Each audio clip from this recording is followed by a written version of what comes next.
Salam bahagia Ibu dan Bapak guru hebat. Dalam penerapan disiplin positif restitusi, salah satu program yang dikembangkan adalah 5 posisi kontrol. 5 posisi kontrol dalam restitusi adalah proses perjalanan seorang pendidik agar dapat mengenali dirinya. Pada video kali ini, kita akan membahas tentang 5 posisi kontrol yang dikembangkan oleh Diane Gosson dan contoh penerapannya.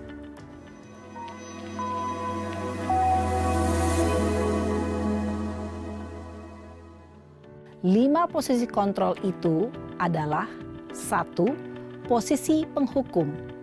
2. Posisi pembuat merasa bersalah. 3. Posisi teman. 4. Posisi pemantau atau monitor. Dan 5. Posisi manajer. Untuk lebih memahami kelima posisi tersebut, mari kita saksikan kasus Naren yang terlambat hadir 20 menit di sekolah dan melihat bagaimana kelima posisi kontrol dalam menghadapi masalah tersebut.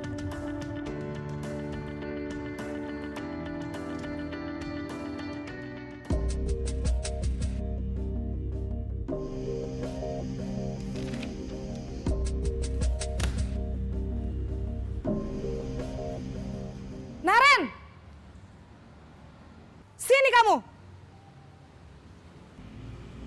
Selamat pagi, Bu. Selalu terlambat. Kamu deh, pasti terlambat. Maaf, Bu. Saya... Apa? Apa coba? Alasan kamu apa lagi? Kapan sih kamu tidak terlambat? Malas sekali ya kamu jadi anak. Saya... Dasar pemalas. Gak kapok-kapok sih kamu. Sudah berapa kali terlambat? Sana. Kamu keliling lapangan basket 2 kali. Kenapa saya harus keliling lapangan basket, Bu? Kenapa? Kamu mau lawan ibu? Berani-beraninya jawab. Sudah terlambat, masih berani jawab pula. Sekarang, keliling lapangan basket 5 kali sekalian. Biar kapok. Cepat. Pergi sana ke lapangan basket. Posisi penghukum biasanya berbicara dengan nada tinggi, menghardik, menunjuk-nunjuk, menyakiti, dan menyindir. Hukuman bisa berupa fisik maupun psikis. Ibu dan Bapak guru hebat, dampak yang terjadi pada murid ketika guru berada pada posisi penghukum adalah murid cenderung akan memberontak, bahkan menyimpan dendam.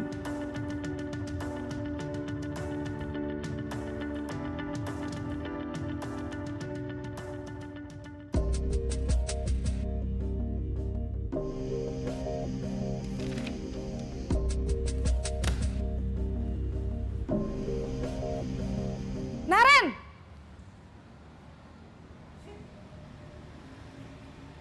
Selamat pagi, Bu.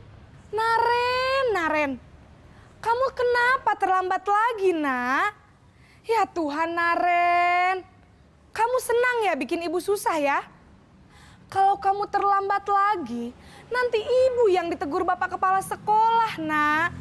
Disangka ibu tidak bisa membina kamu. Duh, gimana ini? Maaf, Bu. Duh, Gusti Naren. Kamu suka ya kalau ibu ditegur bapak kepala sekolah? Terus, sekarang ibu harus tulis apa ini di buku absen? Ini kamu sudah sering terlambat loh. Ibu harus apa coba? Maaf, Bu. Maaf sekali. Ya sudah, lain kali jangan bikin ibu susah lagi ya, nak ya. Ibu tidak akan kuat lagi kalau kamu begini terus. Bisa jantungan kalau ibu ditegur bapak kepala sekolah. Sana cepat ke kelas. Maaf ya, Bu. Maaf sekali. Posisi pembuat rasa bersalah berbicara dengan nada tenang, cenderung lembut. Namun kata-kata yang diutarakan membuat murid merasa menjadi orang yang gagal. Memandang buruk dirinya sendiri, merasa tidak berharga, dan tidak sanggup membahagiakan orang lain. Ketika guru mengambil posisi pembuat rasa bersalah, murid akan menganggap dirinya yang bersalah dan ia akan menyimpan emosi negatif tersebut di dalam dirinya.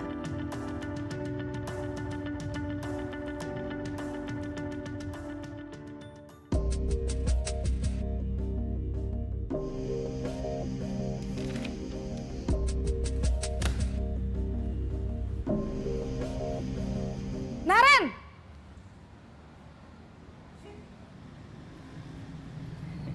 Selamat pagi, Bu. Wah, sudah jam berapa ini, Nak? Terlambat lagi ya, sayang. Iya, Bu. Habis ibu saya lupa bangunkan saya, Bu. Kamu malah menyalahkan ibu kamu. Kamu bukannya anak yang larinya paling kenceng. Kok terlambat sih? Iya, Bu. Saya memang terlambat bangun tadi. Jadi, biarpun saya lari kencang, tetap gak kekejar, Bu. Ya sudah sana, nanti lain kali larinya lebih kenceng lagi ya. Biar gak terlambat lagi. Bikin seneng ibu, demi ibu. Bisa kan? Bisa lah, Bu. Ya sudah sana masuk kelas. Ibu beresin urusan absen kamu. Kamu ini ada-ada saja. Dalam posisi teman, guru berbicara dengan nada suara ramah, akrab, cenderung bersenda gurau untuk menjaga suasana tetap santai. Murid akan merasa senang, aman, dan akrab dengan guru. Identitas yang tercipta adalah identitas sukses atau berhasil. Namun, perlu diingat, karena ini masih dorongan eksternal, maka ada faktor ketergantungan dari murid kepada orang tertentu. Di sini guru absennya, sehingga di lain waktu murid bisa berperilaku baik, namun hanya kepada orang-orang tertentu saja.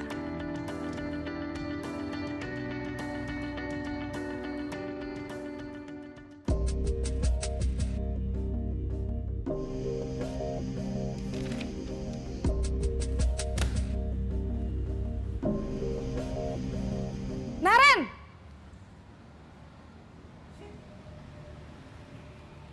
Selamat pagi, Bu.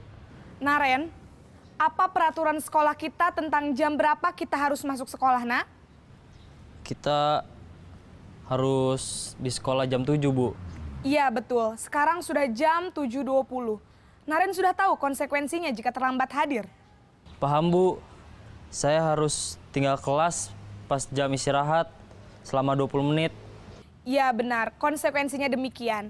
Jadi nanti jam 9.30 pas istirahat, kamu harus tinggal di kelas, kerjakan tugas tambahan untuk ketertinggalan kamu, ya? Baik, Bu. Posisi pemantau mengandalkan penghitungan atau data untuk mengontrol murid. Guru mengarahkan murid berdasarkan peraturan dan konsekuensi. Seorang pemantau menunjukkan bahasa tubuh dan ekspresi wajah yang datar dan cenderung formal.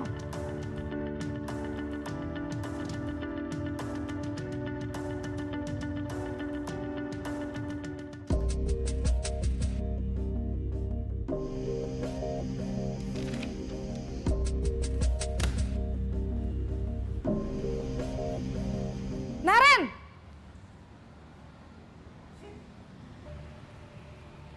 Selamat pagi, Bu.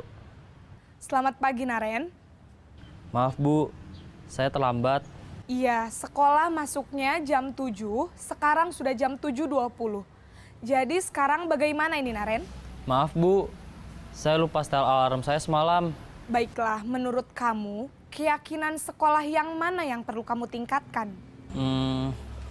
Menghargai diri sendiri dan orang lain mungkin ya, Bu. Setuju. Jadi, apakah Naren meyakini prinsip saling menghormati tersebut? Iya, Bu. Saya meyakininya. Apakah Naren bersedia memperbaiki masalah keterlambatan ini? Bersedia, Bu. Bagaimana kamu akan perbaiki masalah keterlambatan ini? Saya akan coba untuk tidak lupa menyetel alarm saya, Bu. Baik, kalau Naren lupa menyetel alarm di rumah, ada orang yang kira-kira bisa bantu mengingatkan tidak? Ada, Bu. Kakak saya, Kak Ema. Ada lagi selain Kak Ema? Selain Kak Ema, ada ibu saya. Baik, jadi yang mengingatkan Naren adalah Kak Emma dan ibu kamu ya? Kira-kira akan mulai setel alarm kapan nih Naren? Setelah pulang sekolah, akan segera saya lakukan. Baik, jadi Naren akan setel alarm untuk bangun besok pagi dan akan diingatkan oleh kakak dan ibunda Naren ya. Ada lagi yang mungkin perlu dilakukan Naren? Agar tidak terlambat bangun lagi. Tidak ada, Bu. Baik Naren, terima kasih untuk kerjasama kamu. Sekarang kamu perlu kembali ke kelas untuk belajar. Baik, Bu. Terima kasih. Posisi manajer adalah posisi kontrol yang disarankan untuk membimbing murid memiliki sikap disiplin yang positif, yaitu murid yang mandiri, bertanggung jawab, dan dapat memecahkan masalah. Tujuan dari posisi ini adalah agar murid dapat berefleksi atas tindakannya. Guru akan dengan tulus memberikan pertanyaan-pertanyaan bermakna, sehingga membuat murid dapat belajar dari kesalahannya dan mencari sebuah solusi untuk menyelesaikannya. Ibu dan bapak guru hebat, setelah mengamati adegan kelima posisi kontrol tadi, kira-kira posisi mana yang paling ideal? Posisi mana yang dapat menunjang motivasi intrinsik murid? Ya, tentu posisi manajer.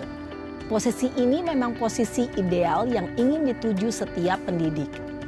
Pada posisi inilah, guru dapat menerapkan disiplin positif yang berpihak pada murid, yang memerdekakan murid. Perjalanan seorang pendidik tentunya tidak mudah untuk sampai pada posisi seorang manajer. Namun, tujuan kita pasti, yaitu menciptakan murid-murid yang mandiri, merdeka, dan bertanggung jawab. Semoga penggambaran 5 posisi kontrol yang telah diperlihatkan ini dapat menjadi ajang refleksi bagi kita semua, agar dapat terus mengasah dan menerapkan disiplin positif yang memerdekakan murid. Mari terus berlatih dan bersemangat. Selamat menerapkan. Salam dan bahagia, Ibu dan Bapak Guru hebat.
Salam dan bahagia Ibu dan Bapak Guru hebat.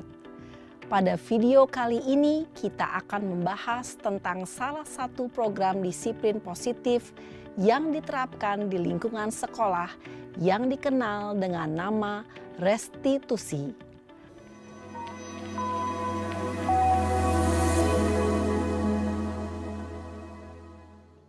Restitusi dikembangkan oleh pakar pendidikan Diane Gosson, berlandaskan pada teori kontrol Dr. William Glasser. Segitiga restitusi adalah suatu proses dialog yang dijalankan oleh guru atau orang tua agar dapat menghasilkan murid yang mandiri dan bertanggung jawab. Pada saat guru di posisi manajer, aspek yang dikembangkan pada murid adalah motivasi intrinsik, sehingga penanaman nilai-nilai kebajikan dapat tumbuh dan berkembang menjadi suatu kebiasaan positif yang akhirnya membentuk karakter murid. Proses dialog ini terdiri dari 3 langkah yang digambarkan pada ketiga sisi pada segitiga restitusi. Sisi pertama adalah menstabilkan identitas. Sisi yang kedua adalah validasi tindakan yang salah. Dan sisi yang ketiga adalah menanyakan keyakinan. Ibu dan Bapak guru, berikut ini akan ditunjukkan bagaimana seorang guru berada dalam posisi manajer menggunakan penerapan segitiga restitusi.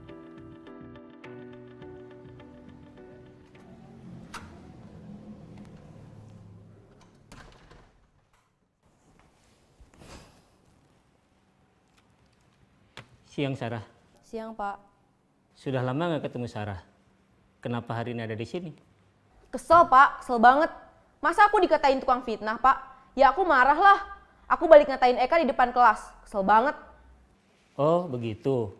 Ya pasti kamu marah dan kesal. Bapak juga akan marah apabila ada yang menuduh Bapak seperti itu. Kemudian, pada saat itu kamu mau melakukan apa? Ya saya langsung ngatain Eka lah, Pak. Kesel banget. Saya bentak-bentak dia depan teman-teman lain. Oh, begitu. Pasti kamu melakukan seperti itu karena suatu alasan tertentu, bukan? Iyalah, masa saya diam saja, Pak? Ya saya bela diri lah. Masa saya dituduh tukang fitnah? Ya wajarlah. Mempertahankan harga diri itu sesuatu yang penting buat kamu. Untung kamu tidak bertindak lebih gegabah lagi. Hanya membentak-bentak. Iya, Pak. Untung saya masih bersabar dan hanya membentak saja. Sudah gemes padahal, saya pasti bela diri lah. Ya pasti ya, tapi kamu memilih untuk tetap bertahan dan bersabar. Kamu memilih untuk tidak berbuat lebih parah lagi, bukan? Iya. Nah, sekarang coba kita lihat lagi. Tindakan kamu yang bentak-bentak Eka di kelas. Tindakan kamu itu kira-kira sesuai dengan keyakinan kelas atau prinsip kamu tidak? Enggak lah, Pak. Capek, Pak, jadi pemarah.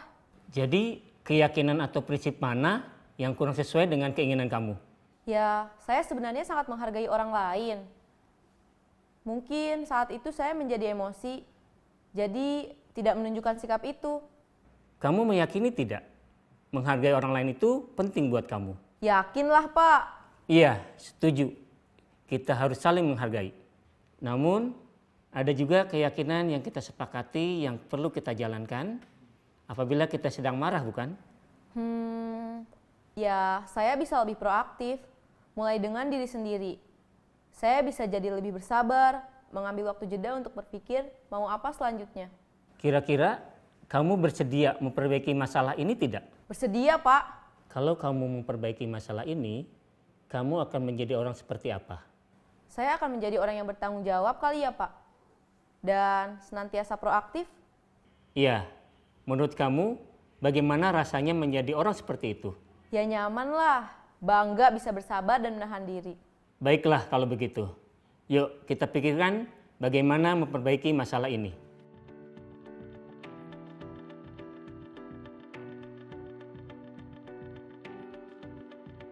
Ibu dan Bapak guru hebat. Baru saja kita menyaksikan contoh bagaimana seorang guru berada dalam posisi manajer menggunakan penerapan segitiga restitusi. Mari kita bahas satu persatu.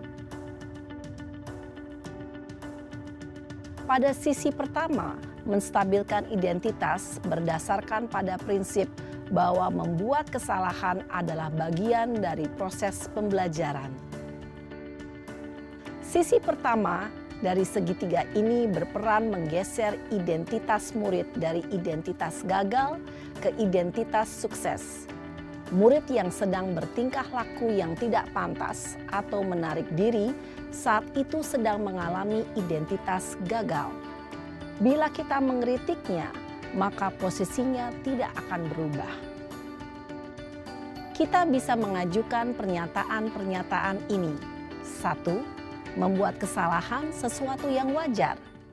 2. Manusia tidak ada yang sempurna. 3. Kita bisa memperbaiki masalah ini. 4. Saya tidak menanyakan kesalahannya. Saya lebih fokus bagaimana memperbaiki masalah ini. 5. Apakah saat ini kamu tengah menjadi orang yang baik untuk dirimu sendiri? Pada sisi kedua, validasi tindakan yang salah. berlandaskan pada prinsip bahwa setiap perilaku berupaya memenuhi suatu kebutuhan tertentu.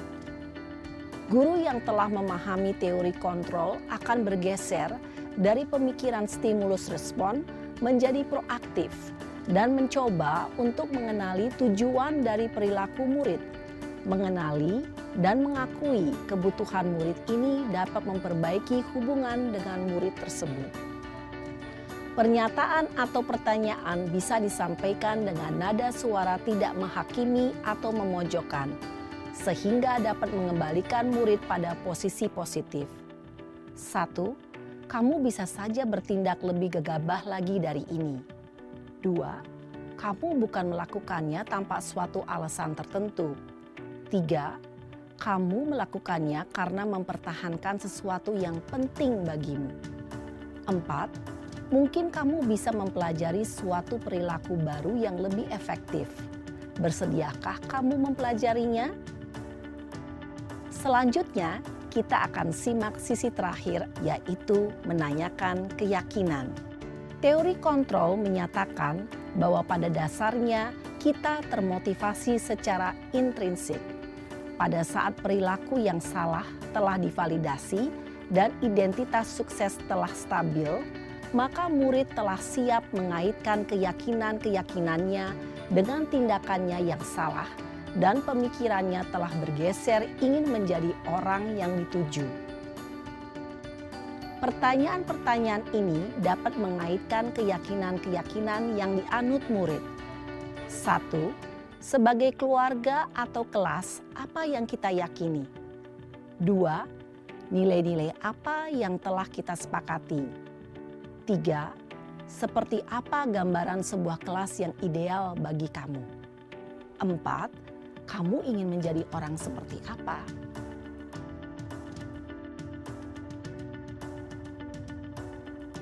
Dalam menerapkan segitiga restitusi, perlu diperhatikan beberapa hal, yaitu 1.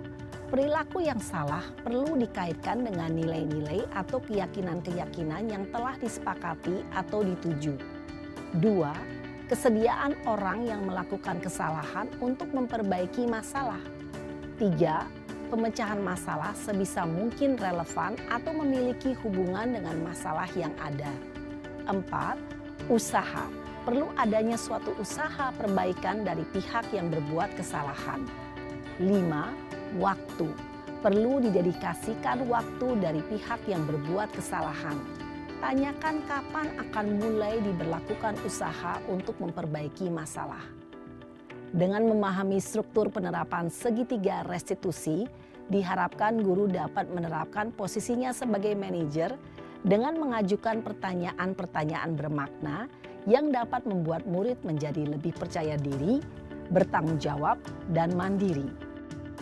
Nah, Ibu Bapak Guru perlu tidaknya mengikuti ketiga tahapan dalam segitiga restitusi bergantung pada ringan beratnya suatu permasalahan. Misalnya, bila permasalahan tersebut ringan, maka tidak perlu dijalankan secara berurutan. Bahkan bisa semudah menanyakan apa keyakinan yang kita sepakati. Dengan menjalankan segitiga restitusi, dengan mengajukan pertanyaan-pertanyaan bermakna, diharapkan murid menjadi lebih kuat secara pribadi, dapat membuka wawasan murid agar dapat menyelesaikan permasalahannya sendiri, semakin percaya diri, mandiri, dan merdeka. Salam dan bahagia, Ibu Bapak Guru hebat.